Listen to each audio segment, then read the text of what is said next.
student recruitment and some of the best kept secrets around student recruitment. When we work with campuses, and we work with some 400 institutions now, in the area of student recruitment, what we find is they spend a large amount of their time, effort, energy, and resources in recruitment around outreach. You know, having people out in the schools or in area businesses or in their communities, creating interest in the institution. While there's nothing wrong with that, that's only one element of recruitment. I like to think about student recruitment through sort of a horticultural metaphor. If you think about it this way, the outreach is about seed planting. And then there's a harvest or cultivation period followed by a harvest period. And most institutions do a great job on the seed planting and a very sound job on the harvesting part.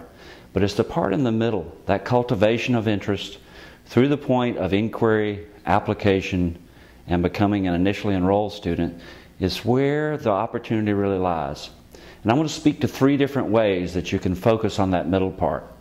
One is by using recruitment advocates.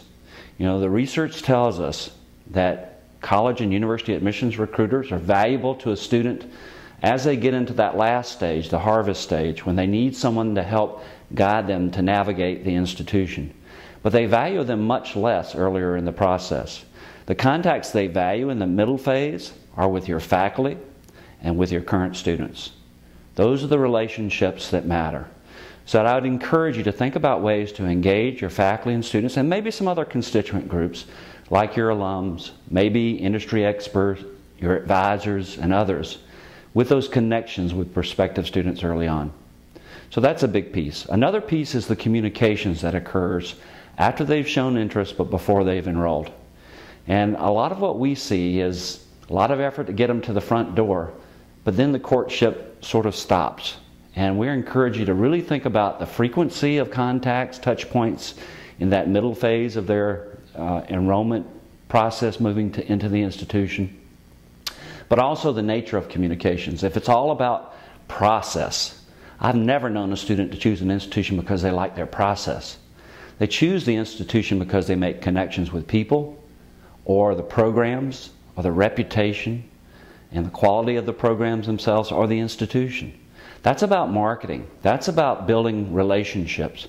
It's not about process. So we have to have a balance between those different types of communications. Process, relationship, marketing, and I would add a fourth one in, and that's beginning the communications around how to be successful students at that institution. So that's important. And then the last one I'd mention is probably the biggest yield opportunity for most campuses, at least those that are brick and mortar campuses, which is the campus visit. Having students actually come and get a taste of what that experience will be like. That should be an orchestrated kind of event where every attention to detail is given before the student even arrives on campus. What does that process look like? What does it look like from the point of reservation to the navigation onto campus and into campus, where they park, how they get from parking to the starting point? Is the signage clear? Who welcomes them? How does that welcoming occur? What's the environment around them look like? What is the campus tour going to look like? How well is that tour guide trained?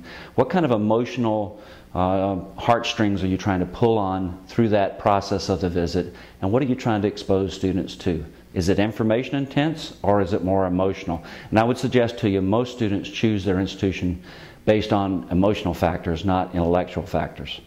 So we've got to figure out how to manage that campus visit experience in a way that really pulls on people's emotions.